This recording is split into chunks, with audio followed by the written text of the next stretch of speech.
नमस्कार। कल हमने आपको बताया था अज़ीज़ुद्दीन शेख के बारे में और मुंबई के अंडरवर्ल्ड के बारे में कि कैसे अज़ीज़ुद्दीन शेख पकड़ा गया और उसके बाद मुंबई की तमाम बड़ी हत्याओं के बारे में, राजनीतिक हत्याओं के बारे में, दाऊद के गिरोह यानी डी कंपनी के बारे में, किस तरह से उसने वहाँ पर छोटा राजन गैंग से अपनी दुश्मनी को निभाते हुए तमाम लोगों की हत्याएं कराई थी। एक और बड़ी घटना इसके तुरंत बाद हुई 5 अगस्त 1999 को। बनारस के सबसे बड़े कोयला व्यवसायी श्री आनंद प्रकाश अग्रवाल का अपहरण हुआ।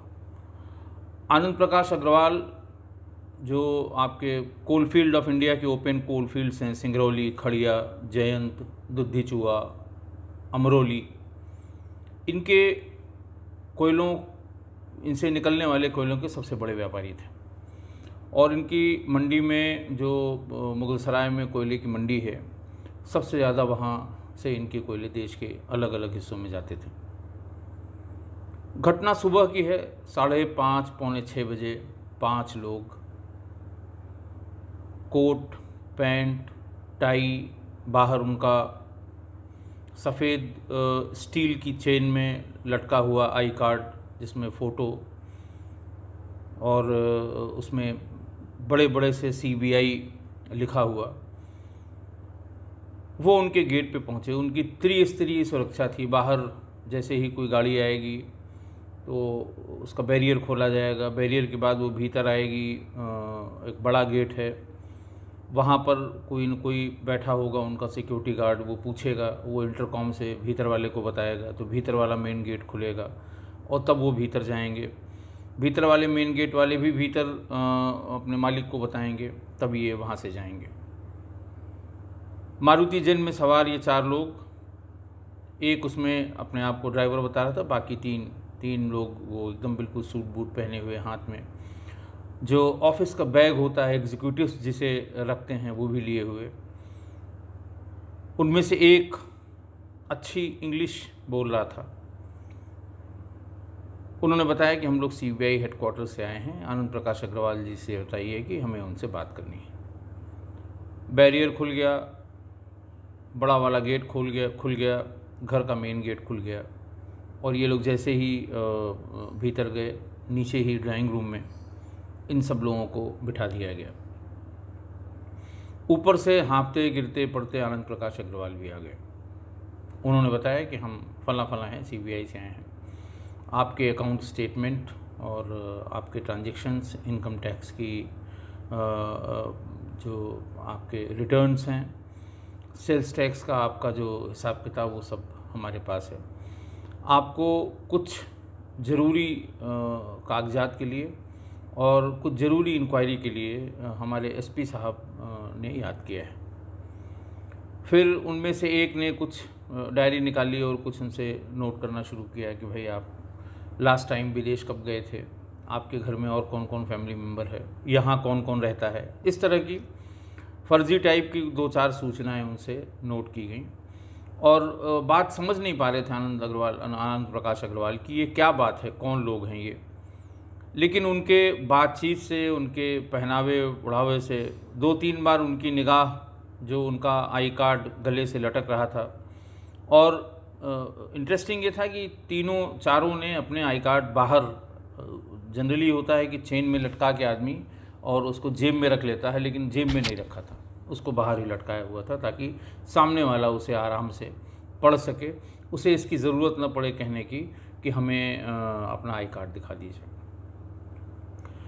ये सब होते हवाते उन्होंने कहा ठीक है, हम लोग चल रहे हैं, आप आधे घंटे में तैयार होके, आप अभी शायद सो के उठे हैं, आप आधे घंटे में या 1 घंटे में तैयार होके आप पहुँचे वहाँ पर होटल ताज गंगेज में, और वहाँ के कुछ रूम नंबर बताया, इस रूम नंबर में कप्तान साहब बैठे हैं, वैसे हम लोग नीचे ही मिल जाएंगे आपको, हम आपको ले चलेंगे, उनसे मिलवा देंगे और 1 घंटे का काम है, 1 घंटे बाद आप उनसे बातचीत करके वापस आ जाइएगा। इसमें कोई ऐसी बात नहीं है। और आनंद प्रकाश अग्रवाल को भी ऐसा लगा कि जेन्युइन लोग हैं, उन्होंने कहा साहब अब हम अपने से कैसे आएंगे, हम आप ही के साथ चले चलते हैं। और वो स्वयं ऊपर गए, जल्दी जल्दी उन्होंने हाथ मुंह धोया और पैंट शर्ट पहन के आ गए। अपनी गाड़ी उन्होंने निकलवाई, तो उन्होंने कहा भाई अगर आप चल ही रहे हैं तो हमारी गाड़ी से चलिए, आइए बैठिए, हम लोग अपनी गाड़ी से ले चलते हैं, आप क्यों अपनी गाड़ी के लिए परेशान होंगे। संभवतः वो आनंद प्रकाश अग्रवाल को ये हो रहा था कि अगर हम अपनी गाड़ी से जाएंगे वहाँ लोग पहचानेंगे, फिर हल्ला होगा, अखबारों में आएगा सीबीआई वाले आए थे, ये हुआ वो हुआ। शायद इसी वजह से वो उनकी गाड़ी में भी बैठ गया। जैसे ही गाड़ी ताज होटल की जगह शहर के बाहर की तरफ मुड़ने लगी तो आनंद अग्रवाल ने ये टोका कि भाई देखिए ये हमारे ख्याल से आप गलत रास्ते पे जा रहे हैं, इसका रास्ता वो है। इतने में ही एक ने अपनी पिस्टल निकाल ली और उससे कहा लाला जहाँ चल रहे हैं चुपचाप चले चलो। 1 मिनट में आनंद अग्रवाल को समझ में आ गया कि वो किसी बड़े ट्रैप में फंस गया। वहाँ से ये सीधे उसको लखनऊ ले आया। लखनऊ में काला काकर कॉलोनी है, न्यू हैदराबाद कॉलोनी में, वहाँ पर एक मकान में इनको रख दिया गया। उसके बाद सुबह से वो गए, घर वालों को, शायद श्रीमती जी को अपने, या घर में जिस किसी को भी ये बता के गए थे कि मैं ताज गंगेज जा रहा हूँ, वहाँ सीबीआई के कप्तान साहब आए हैं, सीबीआई वाले सब आए हुए हैं और हम उनसे मिल के आते हैं। जब वो 11-12 बजे तक नहीं आए तो अपने चार्टर्ड अकाउंटेंट, अपने वकील, चूँकि बड़े व्यापारी थे उनके पास कई वकील और कई चार्टर्ड अकाउंटेंट थे, उनके घर से ये इत्तला गई कि इस तरह से वो लोग सीबीआई वाले सुबह यहाँ से ले गए हैं। इनके वकील ने फिर जानने की कोशिश की, फिर पुलिस वालों को खटखटाया कि भाई ये सीबीआई वाले कहाँ रुके हुए हैं, हो सकता है इन्होंने ताज गंगेज का गलत एड्रेस बताया हो, किसी दूसरे होटल में रुके हों और आनंद प्रकाश अग्रवाल जी को पूछताछ के लिए वहाँ ले गए हों। कुछ ने ये भी कहा कि साहब सीबीआई अगर ले गई है पूछताछ के लिए तो 1 घंटे में आने का सवाल ही नहीं, सीबीआई तो कई कई दिन तक पूछताछ करती है, घबराने की कोई बात नहीं है। बहरहाल दोपहर 1-2 के आसपास ये लोग ये जान गए कि कुछ गलत हुआ है, कुछ फाउल प्ले हुआ है, जब ज़िले के सभी अधिकारियों ने बताया कि सीबीआई का कोई टीम या कोई अधिकारी यहाँ नहीं आया था। जो उस समय वरिष्ठ अधिकारी वहाँ डीआईजी रेंज और आईजी जोन थे, उन्होंने सीबीआई के अपने काउंटर पार्ट से भी पता किया कि क्या कोई टीम बनारस के लिए आई है कहीं किसी से पूछताछ करने, तो वहाँ से भी इसका नेगेटिव जवाब आया कि नहीं, इस तरह की कोई टीम वहाँ नहीं भेजी गई है। बात सबकी समझ में आ गई थी, लेकिन बिल्कुल क्लूलेस थे, किसी को कुछ पता नहीं था।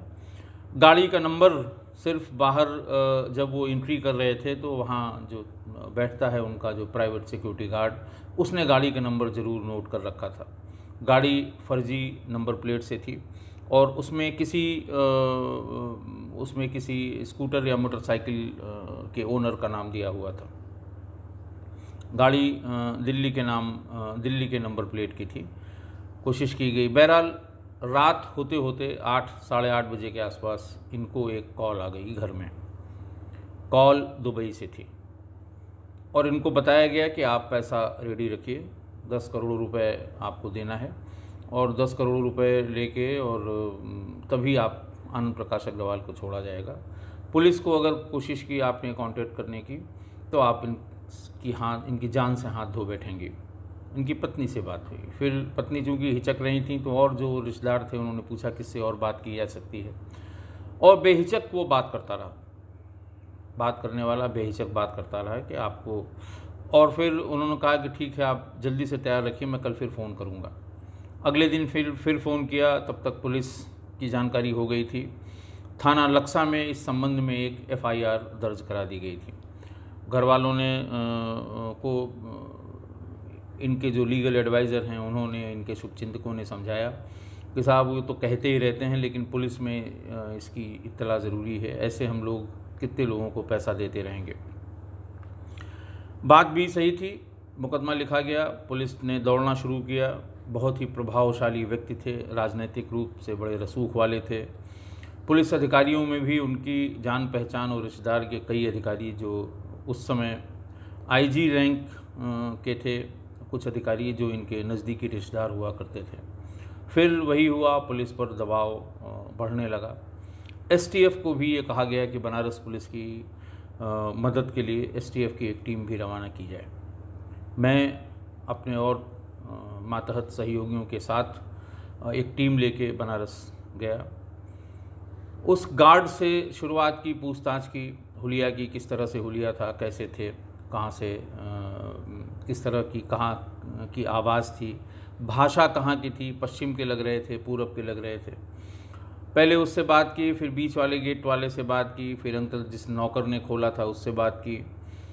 बाकी और किसी से इन लोगों का सामना नहीं हुआ था। बातचीत करके ऐसा लगा कि लोकल हैं, लेकिन लोकल बदमाश इस तरह से इतनी अच्छी मोडस ऑपरेंडी या इतने भीषण तरीके से, इतने कैलकुलेटेड रिस्क लेके इतनी बड़े आदमी की किडनैपिंग की गई थी, तो लग रहा था कि कुछ इसमें गोलमाल है। फिर जिस नंबर पे बातचीत हो रही थी उनको फिर वही समझाया गया कि अब की बार जब कॉल आती है इसे आप लंबा खींचिए, जितना लंबा खींच सकते हैं उतना लंबा खींचिए, और हम तब तक इसको पता लगाने की कोशिश करते हैं।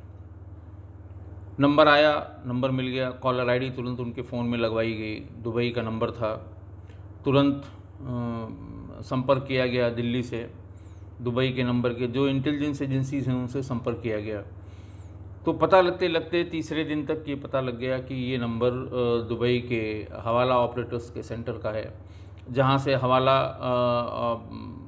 के ऑपरेशंस किए जाते हैं पूरे देश भर में, और संभवतः ये इरफान गोगा का हवाला सेंटर है। फिर इरफान गोगा के बारे में तमाम चीज़ें जो इकट्ठा की जा सकती हैं वो की गई। उस समय तक इरफान गोगा की हत्या नहीं हुई थी दुबई में, जैसा कि मैंने पिछले एपिसोड में बताया, और बबलू श्रीवास्तव का उस पर वरदहस्त था। कुछ पता नहीं लगा, गाड़ी का कुछ पता नहीं लगा। उस नंबर से एक नंबर पे बात और हुई थी, दिल्ली के एक नंबर पे एक टीम दिल्ली भेज दी गई। दिल्ली का ये कौन सा नंबर है जिससे ये बात हुई है?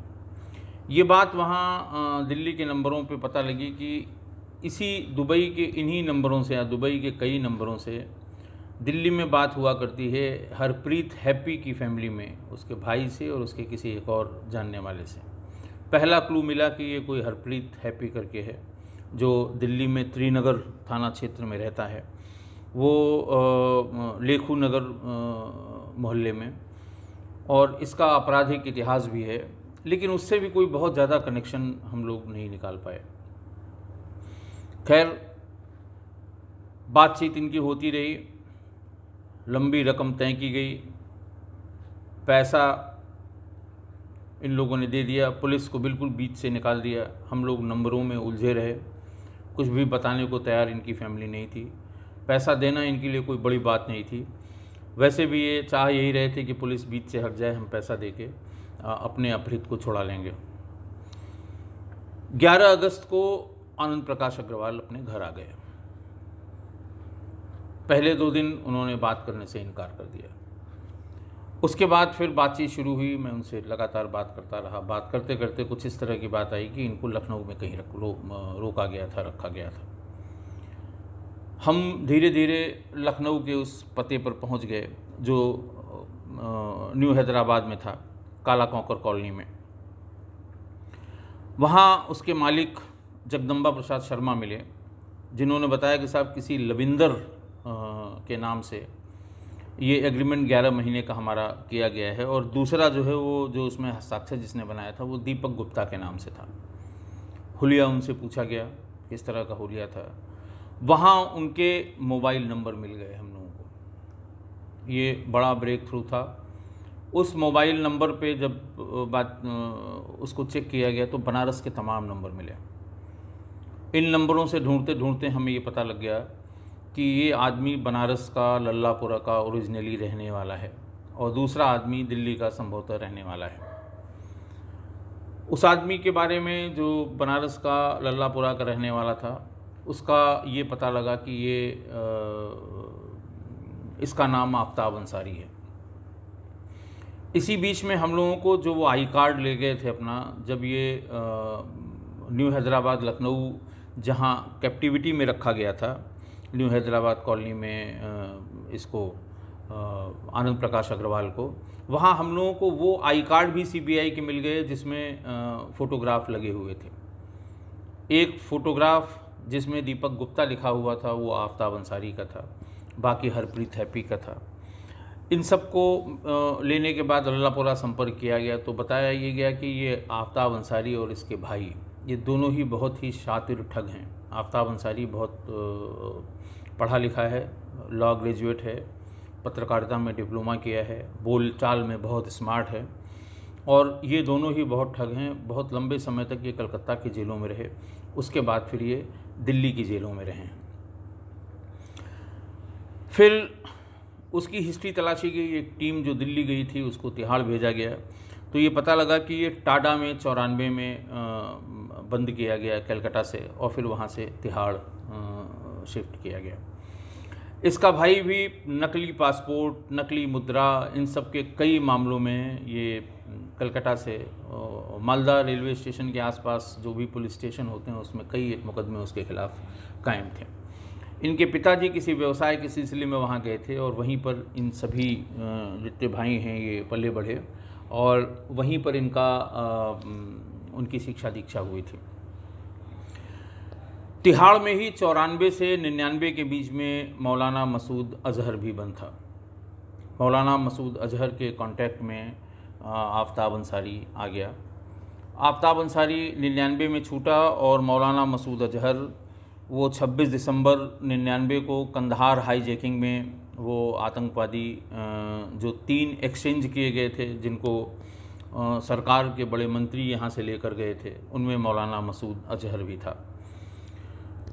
फिर उसके बाद वहाँ से छूटने के बाद जो तिहाड़ में इसके साथी दोस्त थे उन्होंने मिलके एक बड़ी किडनैपिंग गुजरात में की, भास्कर पारीक की। लंबा पैसा वहाँ से लिया और वहीं से इनको ये जिसको कहते हैं एनर्जी मिली, वहीं से ये इस काम में इनको मज़ा आया कि हम किडनैपिंग करके और अच्छा पैसा इससे बना सकते हैं। उसके बाद आफ्ताब अंसारी अपने दोस्तों के साथ बनारस आया। चूँकि बनारस बहुत दिन से नहीं था, घर पर आया, घर पे रहा। लल्लापुरा में आसपास के लोगों ने बताया कि बिल्कुल आया था, इस बीच में काफ़ी दिन तक यहाँ रहा भी। वहाँ लोकल इसने जहाँ मकान ले लिया था उसका भी पता लग गया, वहाँ से भी कुछ कागज़ पत्तर, थोड़ी बहुत चीज़ें मिल गई, कुछ फेक डॉक्यूमेंट्स मिल गए। फिर ये भी पता लगा कि इनके बड़े भाई लखनऊ में इंदिरा नगर में बी ब्लॉक के पास वहाँ इसने मकान लेके कहीं रहना शुरू किया है। वहाँ भी सारी टीम गई, वहाँ वो तो नहीं मिला लेकिन उसकी पत्नी मिली और पत्नी वहाँ पे लखनऊ में जो जली का काम होता है, जली के कपड़ों की, सूट और साड़ीज़ की एक उसने वहाँ शोरूम खोल रखा था। उससे भी कोई बहुत सहायता नहीं मिली हम लोगों को कि हम बहुत ज़्यादा उसके बारे में पता कर सकें कि इसका भाई कहाँ है। आफ्ताब अंसारी यहाँ से ये किडनैपिंग की उसने, इसका पैसा मिल गया। फिर हम लोग भागे भागे घूमते रहे कि कहाँ से इसके बारे में और पता लगे, ये कहाँ होगा।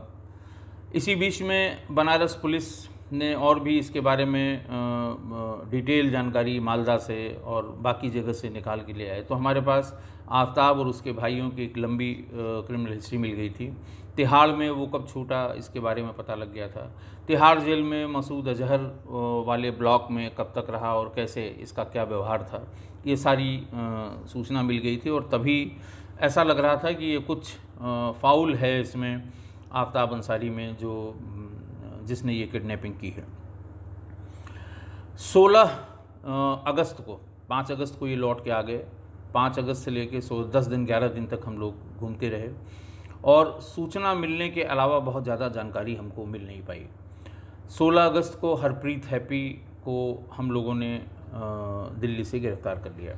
दिल्ली से गिरफ़्तार करके लाए, बनारस में उसको प्रस्तुत किया कोर्ट के सामने, उसका रिमांड बनवाया। फिर पूरी घटना के बारे में, ये घटना कैसे हुई इसके बारे में पूरी जानकारी हुई। हैप्पी भी काफ़ी दिन तक तिहाड़ में था और वो दुबई भी होके आया था। उसने जो पूरा कार्टेल है इरफान गोगा का, उसके बारे में बहुत डिटेल इन्फॉर्मेशन दी। उससे तमाम मोबाइल नंबर हम लोगों को मिल गए, वहाँ कौन कौन इस काम में लगा हुआ है और कितने लोग उसके साथ वहाँ से आए थे। केतन पारिक की किडनैपिंग में कौन कौन लोग थे, ये सारी बात हरप्रीत हैप्पी से हम लोगों को पता लग गई। हरप्रीत हैप्पी जिस मारुति जैन से यहाँ पर आनंद प्रकाश अग्रवाल की किडनैपिंग करने आए थे, उसकी भी हिस्ट्री पता लगी कि हैप्पी और आफ्ताब अंसारी इन दोनों ने किराए पर अमृतसर जाने के लिए ये मारुति जैन गाड़ी चंडीगढ़ में ली थी, और उसके बाद चंडीगढ़ से बाहर निकल के करीब 50 किलोमीटर दूर जहर उसमें किसी कोल्ड ड्रिंक में जहर मिला के दे दिया था उसके ड्राइवर को, और ये गाड़ी लेके चले गए थे। 10 दिन बाद गाड़ी के मालिक ने लूट का और उसकी गुमशुदगी का मुकदमा लिखाया था, लेकिन संभवतः उस ड्राइवर की मृत्यु हो गई, क्योंकि आज तक उस ड्राइवर का पता नहीं लगा। देखिए, आफ्ताब अंसारी और उसका भाई ये रेलवे स्टेशन के क्राइम से इन्होंने शुरू किया था। जहर खुरानी का काम, फेक रेलवे टिकट का काम, फेक एयर टिकट का काम, फेक पासपोर्ट का काम, इस तरह के बहुत ढेर सारे मुकदमे इनके वेस्ट बंगाल में लगे हुए थे। धीरे धीरे ये इसी काम में मास्टर होते गए, बराबर जेलों में आना जाना इनका लगा रहा। भास्कर पारिक की किडनैपिंग के बाद ये भास्कर पारिक की किडनैपिंग और ये आनंद प्रकाश अग्रवाल की किडनैपिंग के बाद इनके पास काफ़ी पैसा हो गया, तो इन्होंने फिर 11 अगस्त 99 को, जिस दिन इनकी रिहाई हुई थी, ये सीधे कलकत्ता पहुंच गए और वहाँ पर ये पार्थो प्रतिम राय बर्मन, इनकी किडनैपिंग की 26/11 को। जिस दिन ये रिहा होकर आया था 11 अगस्त को, उसी दिन ये लोग कलकत्ता पहुंच गए और 26 नवंबर को इन्होंने पार्थो प्रतिम राय बर्मन, जो खदीम शूज़ के मालिक थे, उनकी किडनैपिंग कर ली। उनकी किडनैपिंग में 3 करोड़ 75 लाख रुपए इन्होंने वसूले। फिर हवाला के माध्यम से ये पैसा इरफान गोगा ने दुबई में लिया और ये सब पैसा लेके वहाँ से चले गए। इसी बीच में 26/11 मुंबई का जो अमेरिका का जो ट्विन टावर्स पे हमला हुआ, उसके बाद अमेरिकन इंटेलिजेंस एजेंसीज ने उसकी इन्वेस्टिगेशन शुरू की, और इन्वेस्टिगेशन आते आते यहाँ तक आई कि ये जो पैसा लिया गया था खदीम शूज़ के मालिक से, ये उसने वहाँ से ट्रांसफ़र किया और मौलाना मसूद अजहर के पास तक ये पैसा पहुँचा दिया गया, जिसका इस्तेमाल जो लोग हाईजैकिंग करके ले गए थे उनके ऊपर खर्च करने में लगा। ये बाद की इन्वेस्टिगेशन में ऐसा पता लगा, और तब आफ्ताब अंसारी और इम्पॉर्टेंट हो गया। इसी बीच में 2002 में कलकत्ता के अमेरिकन कल्चरल सेंटर पर आतंकवादी हमला हुआ, सुबह हमला हुआ, जिसमें बंगाल आर्म फोर्स के 4 कांस्टेबल मारे गए। ये फुरकान मलिक नाम के एक आदमी ने इस हमले को क्लेम किया कि ये हमने कराया है, और जिस आतंकवादी संगठन ने इसको ओन अप किया था उस समय, वो हुजी था, हरकतुल जिहाद-ए इस्लामी, उसका नाम आया था। और उसके बाद फिर ये फ़रार होके दुबई चला गया। आफ्ताब अंसारी का जब कनेक्शन आया कि 26/11 के अमेरिकन ट्विन सेंटर में जो अटैक हुआ था उनके ऊपर उसका जो मनी ट्रेल निकाली गई थी, तो खदीम शूज़ के मालिक बर्मन प्रतिम राय बर्मन की किडनैपिंग में जो पैसा मिला था, जो अपहरण से जो फिरौती की रकम वसूली गई थी, उस रकम का होना पाया गया, ऐसा अमेरिकन इंटेलिजेंस एजेंसीज का था। फिर उसके बाद हमारे देश की एजेंसीज़ ने लग के दुबई से इसका प्रत्यर्पण कराया। दुबई से प्रत्यार्पित होकर ये लाया गया देश में अपने, और यहाँ पर इन सारे मुकदमों में, जिन मुकदमों में था आनंद प्रकाश अग्रवाल, खदीम शूज़ के मालिक, और ये अमेरिकन कल्चरल सेंटर जो कलकत्ता में जिस पे आतंकवादी हमला किया था, इसी ने आफ्ताब अंसारी और उसके साथ 4 लोग और थे, AK-47 से किया गया था, शॉल में छिपा के मोटरसाइकिलों से ये लोग गए थे। जो कलकत्ता आर्म फोर्स के जो सिपाही थे, इन्होंने रोकने की कोशिश की थी और फिर उनको गोलियों से भून दिया गया था। इस मुकदमे में आफ्ताब अंसारी को फांसी की सज़ा हो गई।